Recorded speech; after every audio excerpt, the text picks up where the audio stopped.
My name is Robert Sullivan. I was 64 years old, and the day my son handed me a gold envelope with a yacht ticket inside, I thought he was giving me a dream. I didn't know he was actually giving me a death sentence, or at least that's what he thinks. Because when I went back home to get my blood pressure medication, I heard the voice of my only son through the half-open living room door, cold and flat, saying, "Don't worry, Claire. It's a one-way ticket. Once he goes to sea, it's easy to make it look like an accident. No one will question an old man who fell into the sea." In that moment, standing in the hallway of the house I'd worked my life to preserve, I took a slow, steady breath. And I promised myself, if that's how my son wants to play this, then I'll let him play. But he will regret it. 3 times. Before I dive into everything that happened, the journey, the hired killer, the traps, and the courtroom, let me know in the comments where you're listening from and whether you believe you'll see the signs sooner than I do. And if you like real, emotional stories of betrayal, justice, and silent revenge, make sure you subscribe so you don't miss the sequel. Now let me take you back to the beginning of this nightmare. 3 days before that phone call, my son Michael showed up at my door with a smile I hadn't seen in years. He holds a golden envelope in his hand, the kind that travel companies prefer to use when they want you to feel rich for 5 seconds, and hugs me as if I'm the most important person in his life. "Dad," he said, almost beaming, "Claire and I have a surprise for you." He handed me the envelope, and for a second my hands were really shaking.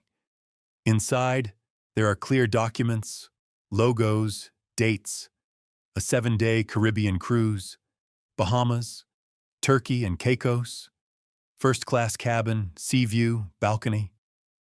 The trip I had dreamed of when I was still working late at night at the accounting office, staring at the bright light of the screen instead of the sunset. The kind I always say I'll get someday, when the mortgage is paid, when Michael graduates, when life is no longer an emergency.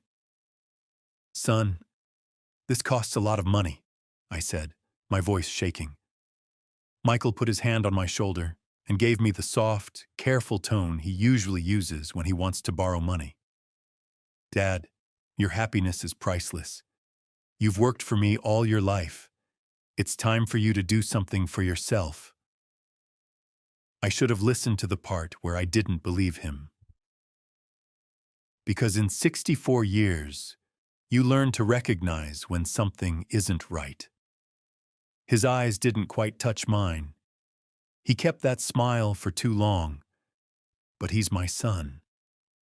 The kid I was rocking when he had a fever. The teenager I passed through college. The man I watched get married, thinking I was having a daughter, not an accomplice.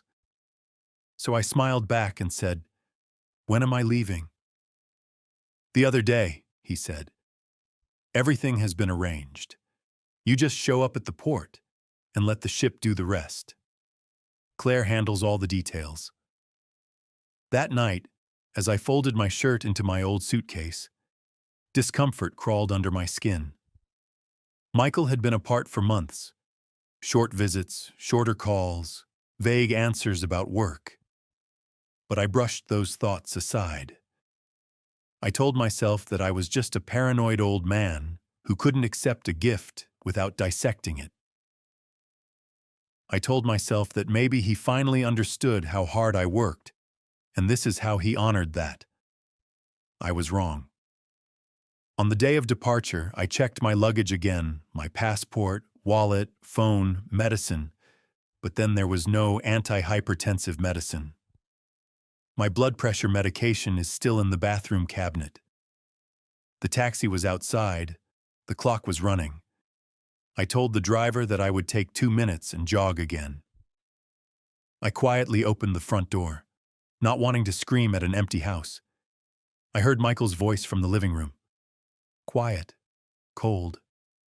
a tone he never used with me. Yes, Claire. He had already left the port. No, he doesn't suspect anything. The plan is going perfectly. I froze in the darkness of the hallway. His life insurance is $200,000, Michael continued. With the house, it's 300 more easy, enough to pay for everything and start over.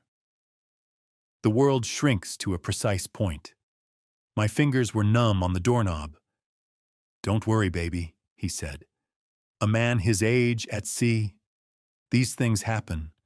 We will be the perfect mourners. Children who are devastated, no one is going to ask unpleasant questions.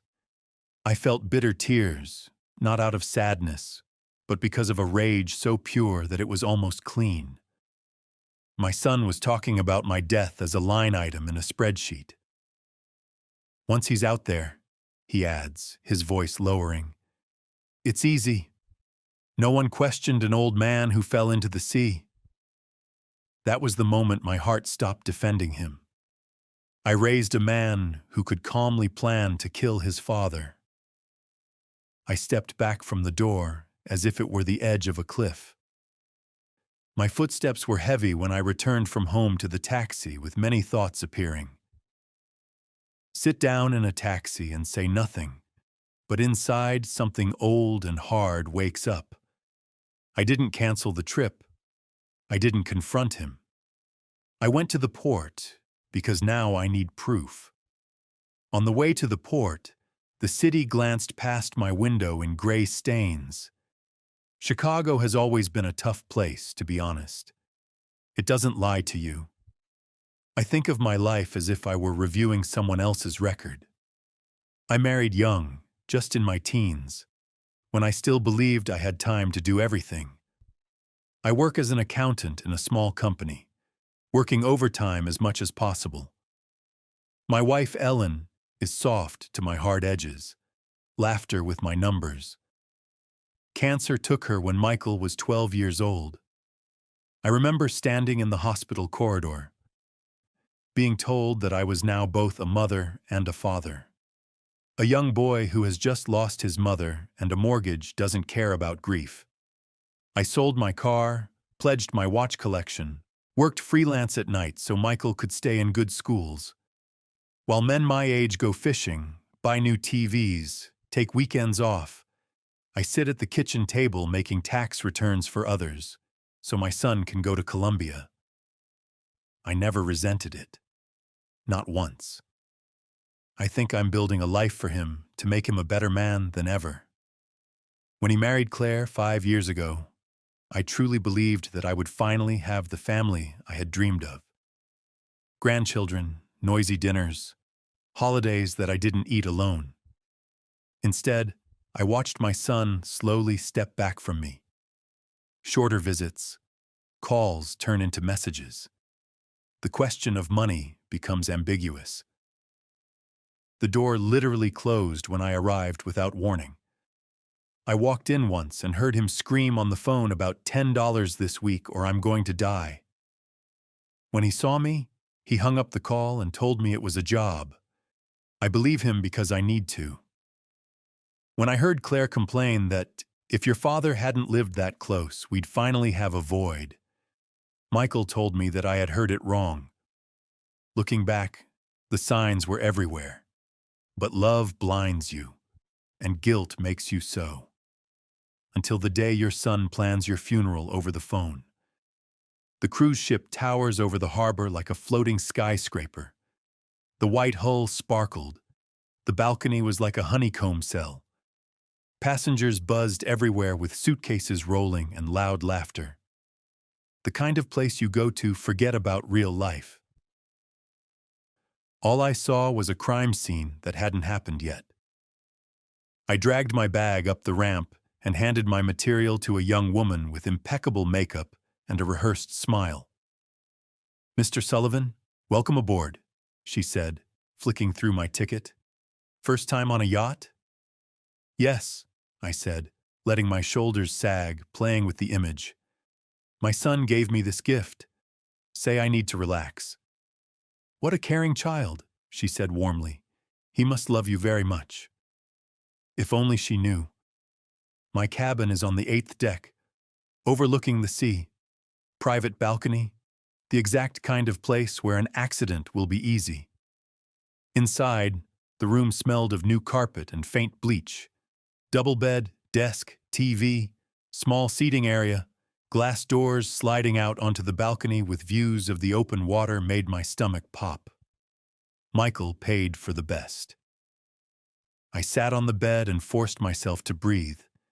Panic is dangerous. Panic makes you negligent. I need to be the one who balances the ledger and builds a life from scratch. The man survived burying a wife and raising a son alone. It wasn't the trembling old man, my son thought. I pulled out my phone and scrolled to a number I had saved months earlier and had never used. Frank Harrison, private investigator. I met him when a neighbor was dealing with a violent ex. He handed me his card and said, "If you need help, call. A lot of older people are taken advantage of. Don't let it be you." I kept the just-in-case card. This is the case. The line rings 3 times. "Harrison Investigations," a deep voice replied. "Detective Harrison, this is Robert Sullivan. We met at the Hope Community Center. My neighbor was in trouble with her ex-husband." "I remember," he said. "What can I do for you, Mr. Sullivan?" "My son is trying to kill me," I told him explicitly, "and he thinks a cruise ship is the perfect place to do it." There is a silence. Not for long, just enough to know he's measuring me. "These are serious allegations," he said. "Tell me exactly what you heard." I laid it out. Phone calls, life insurance, accident at sea. When I finished speaking, he slowly exhaled. "Where are you now?" "On the Star of the Sea cruise ship. We left the port in about 20 minutes. 7-day Caribbean route. I'm probably going to lose touch a lot. But I need you to dig deep into my son. Debt, gambling, loans, everything. His name is Michael Sullivan, Chicago. I'm going to text you my account," he said. "You call me 500 men as subordinates, and I'll start at once. And, Mr. Sullivan?" "Yes?" "Be careful out there. If what you're saying is true, you're in real danger. Don't try to play the hero physically. Collect information, survive. Let me handle the digging." I almost laughed. "Detective, I've spent 64 years surviving things I didn't think I could do. I raised a son alone. I lost my wife. I worked half dead. I don't intend to let my son finish me off right now." We hung up. The ship's engine rumbles. The port began to slide away. The game has begun. The first rule for survival: know your surroundings. I left the cabin and walked on board like an inspector. Dining room, theater, casino, swimming pool, spa. Every deck, every staircase, every exit sign. I note the location of the security cameras, and where not. Cameras cover almost every hallway and public space. Good. It's harder to make someone disappear without question. But a private balcony? No camera. That's where I had to die. At lunch, I sit alone by the window, pushing food around my plate, watching the other passengers live lives without conspiracy. The families laughed, couples taking selfies, retirees flickering champagne glasses. That's when I saw him. He sat alone at a nearby table in a navy blue blazer, his gray hair neatly combed, reading a real paper book. There's something in his posture, his quiet, unhurried confidence, that reminds me of men from another time. He caught me looking at me and gave me a small, sincere smile. The good men of our generation nod to each other in the waiting rooms and church hallways. Impulsive, I got up and walked over.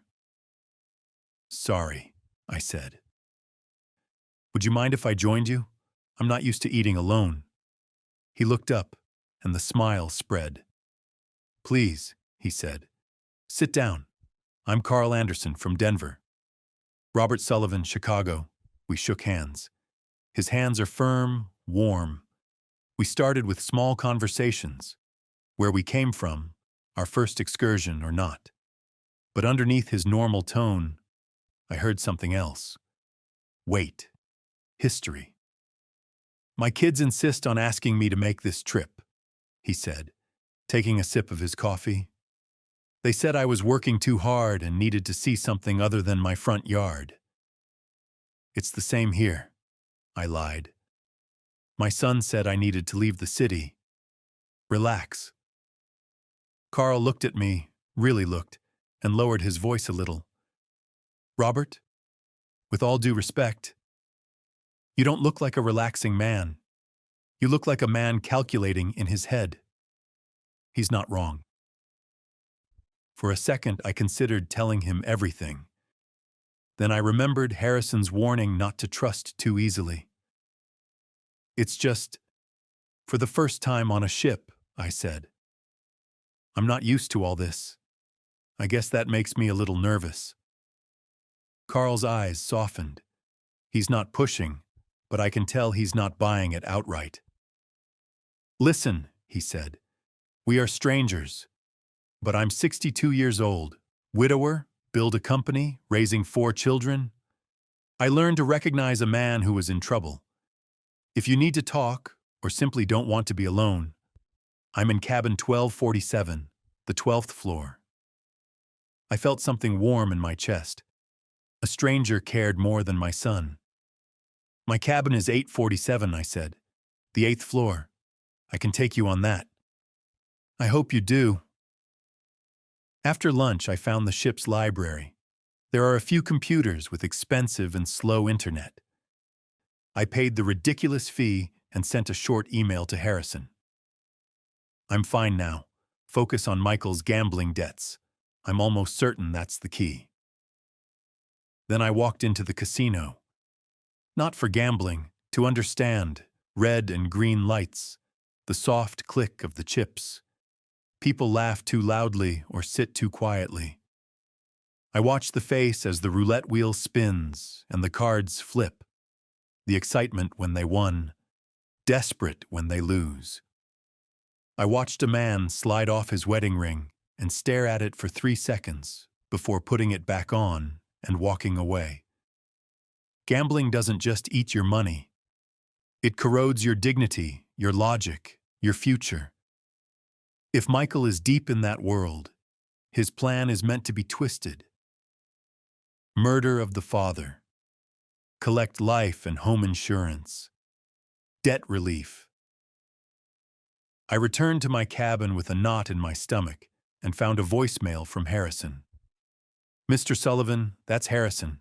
I started digging. The initial signs are not good. Your son's name keeps popping up in debt collection and poker forums. Call me when you arrive at the port or get a signal. And keep breathing. As if suggested, my phone rang. Michael. Carl and I set up a simple system that night. His phone and mine, both are set up to record calls. We sat together in his cabin, the doors locked, our voices low. The ship buzzed around us, but inside that little room, it was like a war room. Make him talk, Carl said. Make him comfortable. Don't make accusations. Let him hang himself in his own words. I nodded and pressed call. Hey, Dad, Michael replied. How is the journey? Are you happy? His voice is warm and bright, concerned son's habit. It's beautiful, son, I said. You've really surpassed yourself. Thank you. You deserve it. Do you meet people? Make friends? That question caught my attention. Why would he care if I was alone? Yes, really, I said. Meet a nice gentleman, Carl. We ate together. There was the slightest pause before he continued. That's great, Dad. Just be careful, okay? Sometimes the people on the cruise take advantage of older passengers. Carl said, "He's trying to isolate you." "I'm being careful," I said. "Hey, Michael, can I ask you one thing?" The old man's question is silly. "Whatever, Dad." "I'm looking at my documents. I only saw a one-way ticket. Do you have flight details?" Silence. For a few seconds, he didn't say anything. Then, oh, yes. The agency has all of that. They will handle the return. Don't worry about that. Just enjoy. We'll deal with it later. I laughed bitterly. However, it will help me relax knowing that I have a ticket home. Can you check with them tomorrow? Dad, he said, a little too quickly. Trust me. Everything is under control, okay? You worry too much. We said, "I love you," and hung up. Carl looked at me. "He just confirmed it," he said.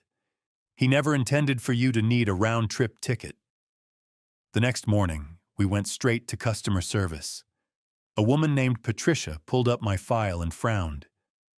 "Mr. Sullivan, you are on a 7-day Caribbean journey. But it seems that only the itinerary has been booked. There are no round-trip flights to Chicago on file.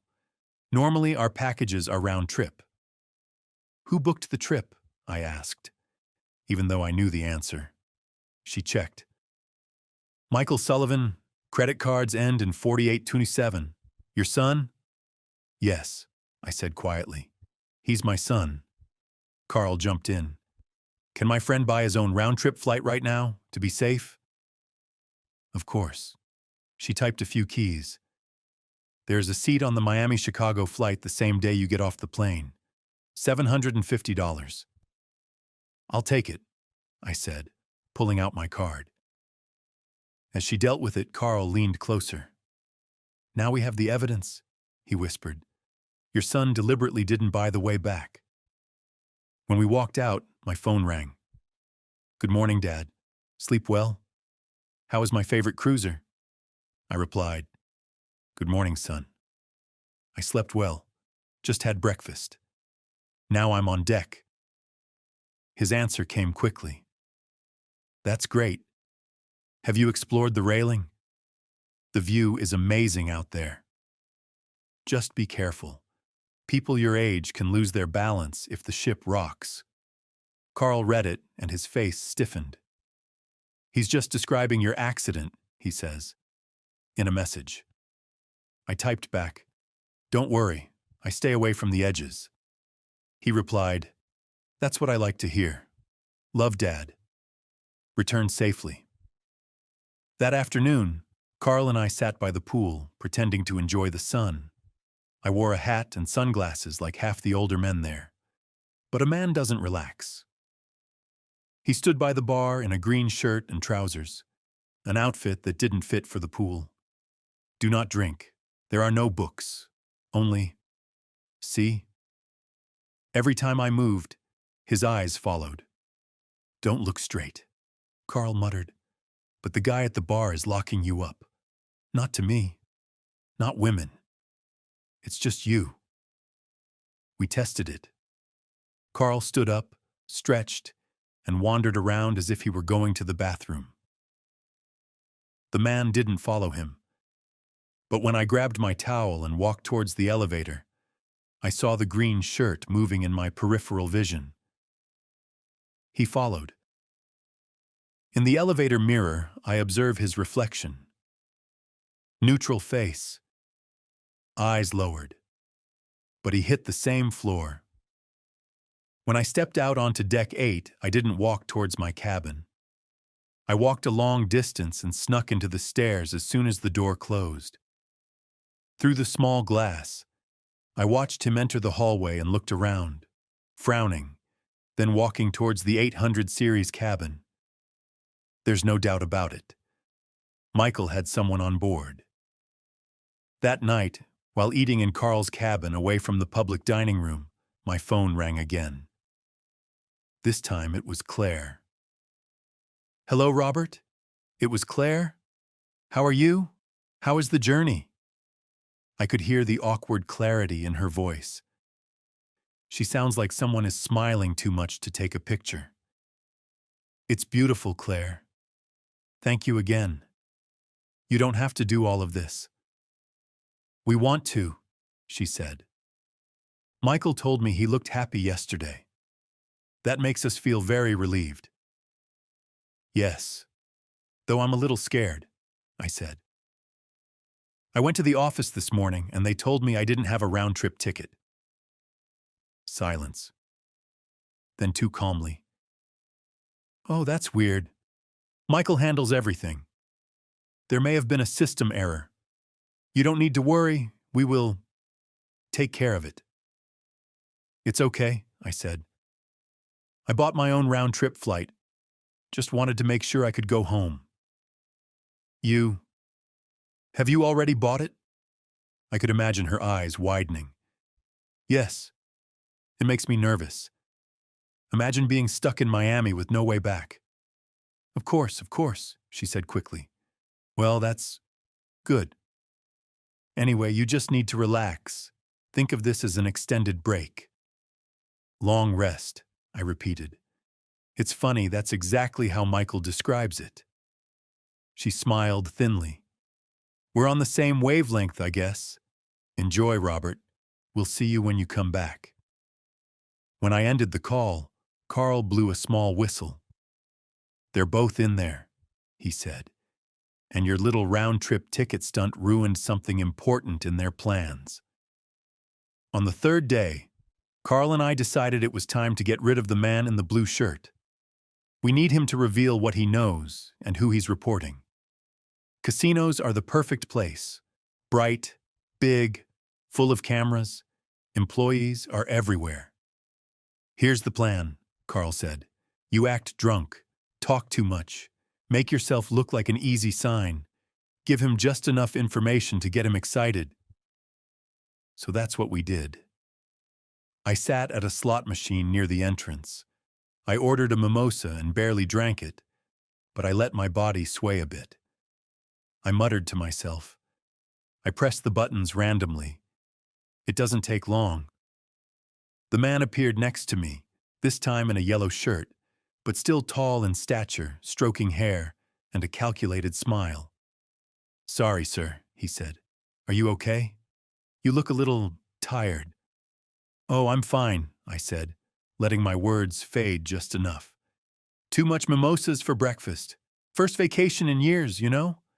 My son gave me this excursion. Say I need to go crazy. He smiled. His eyes were sharp. It's very generous. Is he here with you? No, I said, shaking my head. He stayed in Chicago. This is just for me. Time is away from everything. First time on a yacht? He asked, sitting at the machine next to me. Yes. It's all very new. Yesterday, I was on the deck by the railing at sunset. Beautiful. It's also scary. I was very clumsy, always afraid that I would stumble and overcome. He chuckled, but now there was something hungry in his eyes. You're right to be careful, he said, especially at night. Decks can be slippery. My cabin also has a balcony, I added, as if I just remembered. The 8th floor, 847, but I hardly go out there. Makes me nervous. I watched the landing information. He put it away like a pro. Yes, sir. I hope you will enjoy the rest of the trip, he said, rising. Maybe we'll meet again. He walked out quickly.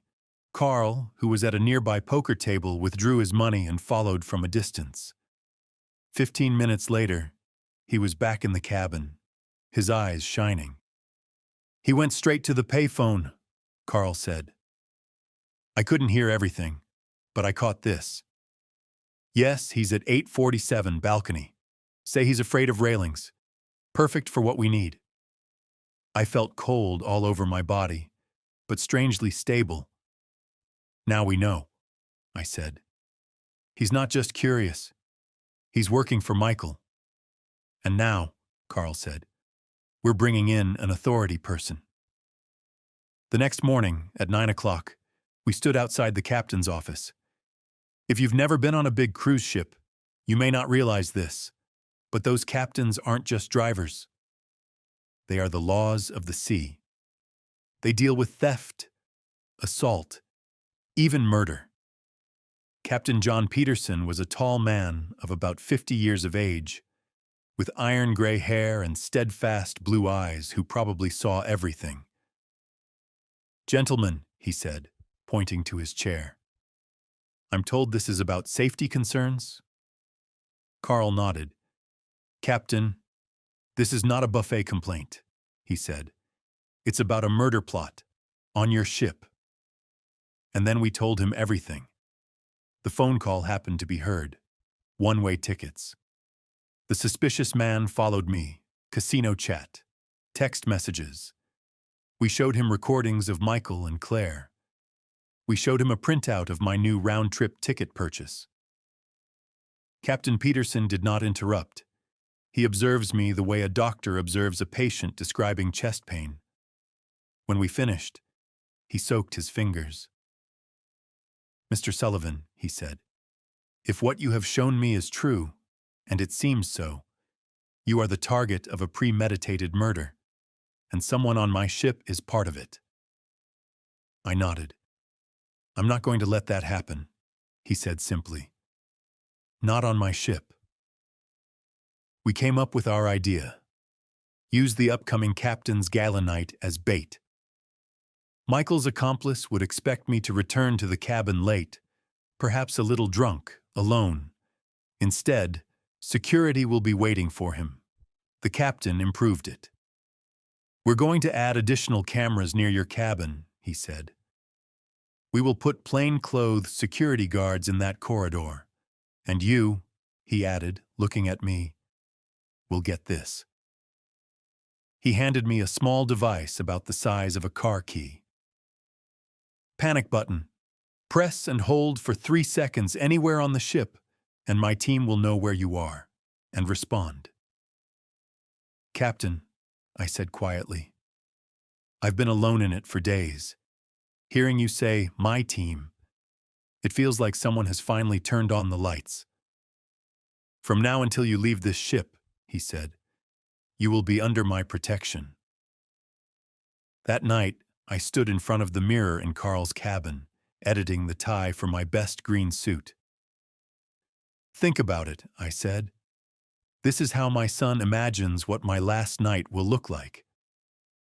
"Except for his version," Carl replied, adjusting his gold tie.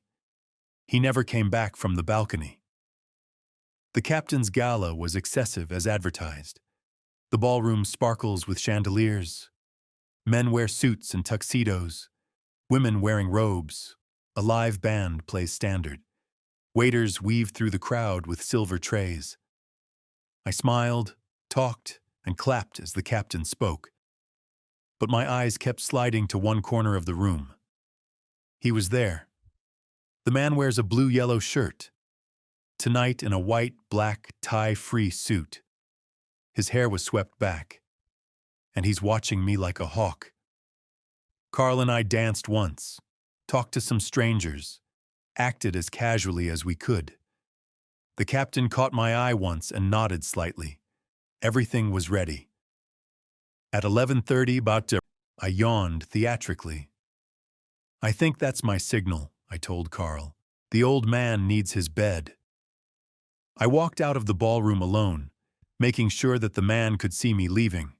I took the elevator up, my heart pounding, but my face was calm. When the elevator doors opened on the 8th floor, I didn't turn left toward my cabin. I stepped to the right and entered the escape staircase, where a small square window gave me a perfect view of the hallway. 5 minutes later, Carl joined me, a little out of breath. "He saw you leave," he whispered. Then he waited 4 minutes and followed. Classic. We watched in silence. The hallway was empty, lit by a soft night lamp. Then the man appeared. White shirt. The black suit jacket was now taken off, and it was worn on his arm. When he left, he wore black gloves, He stopped outside 847, my cabin. He pulled out something, a small roll of tools. Within seconds, he was working with the lock. Professional. Effective. The door opened and he sneaked inside. Carl clicks on the device in a panic. "The security team is on the spot," he whispered. Through the window, we saw shadows moving at both ends of the corridor. The plainclothes officers we had been introduced to earlier. 3 minutes later, the man walked out onto the balcony of my cabin. We can't see everything from our perspective, but we've seen enough. He leaned over the railing, checking the distance, altitude, and distance to the sea below. He moved slowly, almost clinically, like a contractor inspecting stairs. That's where I had to stumble. The captain himself appeared at the end of the corridor along with 2 security guards. Another approached from the other side. "Sir," said the captain's voice, "get out of that balcony and put your hands where I can see them." The man turned around, startled, and returned to the cabin. Big mistake. There is nowhere to go. Seconds later, the police pinned him in the room. We stepped down as they were handcuffing him. On the table under the warm reading lamp, they laid out what they had taken from him. Unlocking tool, glove, a folded print of the deck plan with my cabin circled, and a phone. On the phone, a topic of conversation with Michael Sullivan. "Remember, after the gala, make sure he goes through the balcony. No bruises, there is no obvious struggle.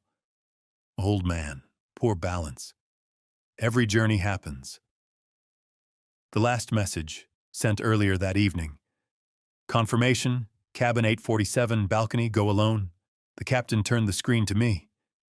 "Is this your son?" he asked. I stared at the name, at the words. "Yes," I said quietly. "It's my son." The rest of the night felt both blurry and slow-moving. The man, his name is Alan Pierce, was locked in a secure cell. The captain submitted a formal incident report, flagged the incident to law enforcement at the next port, and carefully copied all the digital evidence.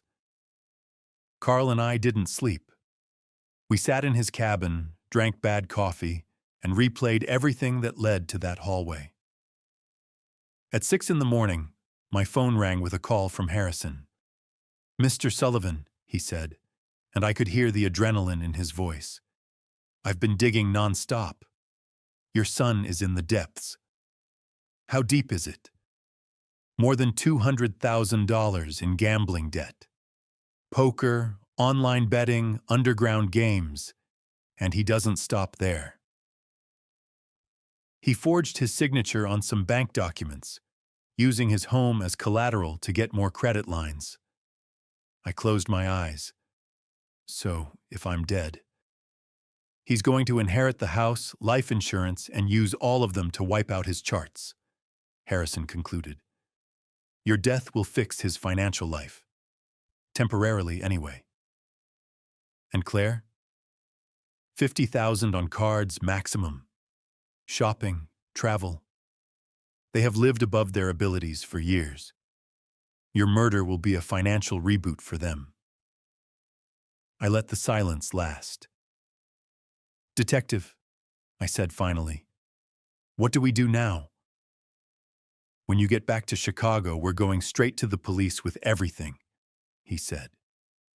"Between the ship's evidence, the assassin's confession.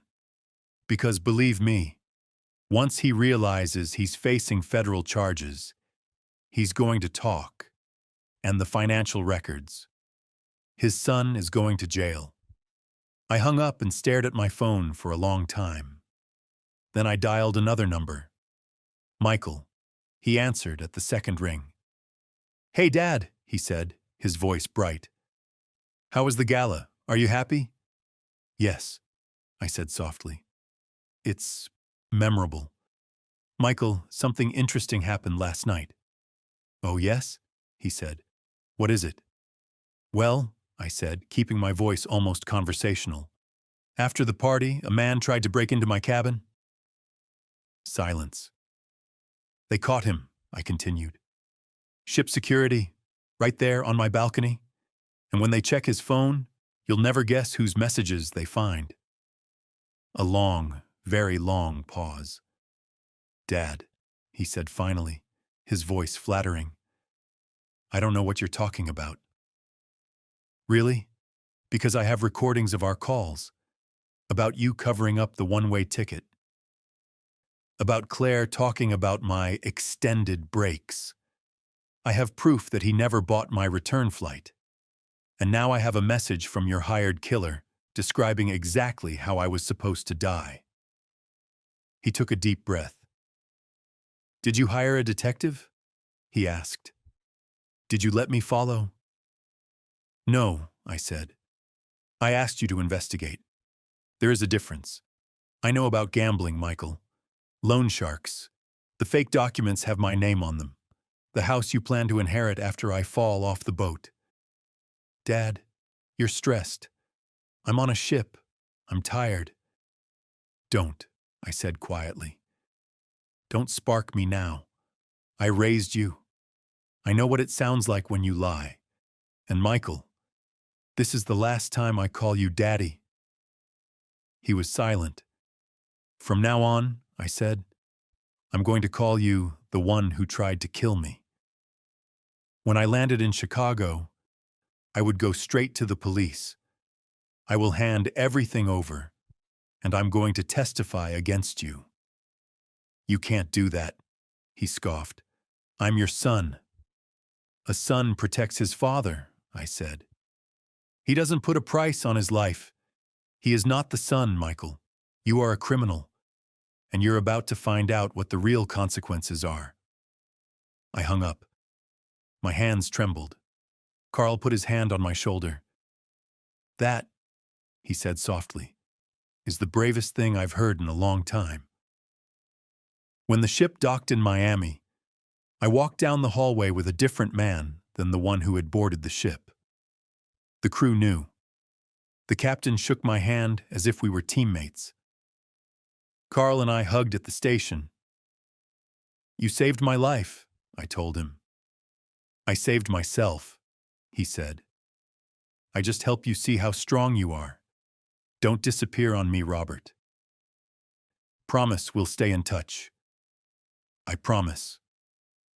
On the flight back to Chicago, I stared at the clouds and replayed the moment Michael said, "It's a one-way ticket," and the moment I hung up and was no longer his victim. Detective Harrison met me at the airport. From there, we drove straight to the area. Police Chief Carlos Martinez, a serious man in his 40s with tired eyes, listens to everything. We put together a pile of evidence that could make any prosecutor smile. Record, screenshot, ship security report, financial documents, Harrison's findings. Mr. Sullivan, said the sheriff, I've been doing this job for 15 years. I've never seen a victim walk in with such an airtight box. You did half of our work for us. I've spent 40 years building cases for the IRS, I said. I just ended up using those skills for myself. That afternoon, an arrest warrant was issued. At 6 p.m., Sheriff Martinez called. Michael and Claire are in custody, he said. They were packing suitcases when we arrived. Airfare to Toronto on the table. It looks like they're planning a run. I sat in my quiet living room and let the words seep in. My son is no longer my danger. He's the state's problem now. The trial a few months later was painful, but necessary. Alan, the hired man, made a plea deal and testified. He reads Michael's message aloud. The jury watched footage of his cruise ship inspecting my balcony. Financial experts explain how life and home insurance will clear Michael's debt. My recordings are played on loudspeakers. My voice, his voice, by Claire. In the end, the jury didn't take long. Michael was convicted of intentional murder, conspiracy, and numerous financial crimes. 18 years in prison. Claire was found guilty of conspiracy and complicity. 8 years. When the judge read the verdict, I didn't feel happy. I felt something deeper. Closed. After the trial, I made some decisions. I sold the house that I overheard my son planning for my accident. Every room is haunted. With that money, I bought a smaller apartment in another area of Chicago. New walls, new floor. There are no ghosts, but the biggest change isn't where I live. That's what I did for the rest of my life. I started volunteering at a community center that ran support groups for older men. Men like me, retired, widowed, sometimes afraid of their families, are often too embarrassed to admit it. Most of them think that abuse only counts if there is a bruise. They don't have the words to manipulate, exploit financially, or be treated like a walk-in ATM and life insurance policy. So I told them my story. I told them about the golden envelope. The phone call happened to be heard. Itinerary. The man in the blue shirt. Captain. Courtroom. I told them about the moment I stopped defending my son and started defending myself. Every time I finished, there would be at least one man with tears in his eyes saying, "I think it's just me." Carl and I were close to each other. Phone calls, video chats, a few visits. He showed up on my 66th birthday. We sat on my small balcony, drank coffee and laughed about how two old men had beaten a gambler and his hired thug. "You know," he said one night over dinner, "most people your age are just trying to keep up with their grandchildren. You overthrew your own killers and then became a mentor." "I just don't want to die the way he wants," I said. It turned out that forced me to start really living. That year, I enrolled in dance classes at the local community college. Swing, foxtrot, a bit of salsa. My young instructor, Luis, laughed when I first nailed a step combo. "Mr. Sullivan," he said, "he moves like a man who has nothing to prove and nothing to lose. Where do you get that confidence?" "On a boat," I told him. "Fight for my life." He thought I was joking. Looking back now, I don't see that journey as the worst week of my life. I consider it the week I wake up. That week, an innocent father finally accepted who his son really was. That week, a 64-year-old victim became a strategist. That week, a plan to wipe me out failed and showed me I had more fights than I ever imagined. I learned that love without boundaries is not love. It is self-deletion. I've learned that being a good parent doesn't mean covering up your child's crimes. Sometimes, it means the person who takes them before the judge so that they don't kill anyone else. And I've learned that it's never too late to choose yourself. If you're listening to me right now, and you're feeling small, powerless, or trapped by people who are supposed to love you but only seem to be taking advantage of you, I want you to hear this from a man who nearly died on the balcony. You are allowed to protect yourself. You're allowed to say no anymore. You are allowed to stop being a victim in someone else's story and become your own hero. My name is Robert Sullivan. My son planned to kill me for $500,000. He thought I was a helpless old man. He forgets that I was the one who raised him. And in the end, it was his mistake, underestimating me, that caused him to lose his freedom. If this story touches you, or makes you think about your own family in a new way, I'd love to hear from you. Let me know in the comments. What city are you hearing from? And have you ever ignored the bad feeling about someone close to you? Your experience can help another person who is feeling lonely right now. If you want more authentic stories of betrayal, justice, and silent, calculated revenge, told calmly, like a friend talking to you across the kitchen table. Make sure you like this video, subscribe to the channel, and turn on the little bell so you don't miss the next one. On the screen, you will see 2 more videos that I have selected for you. Stories of people who refuse to become victims. I'm Robert, and this is my story. Thank you for listening.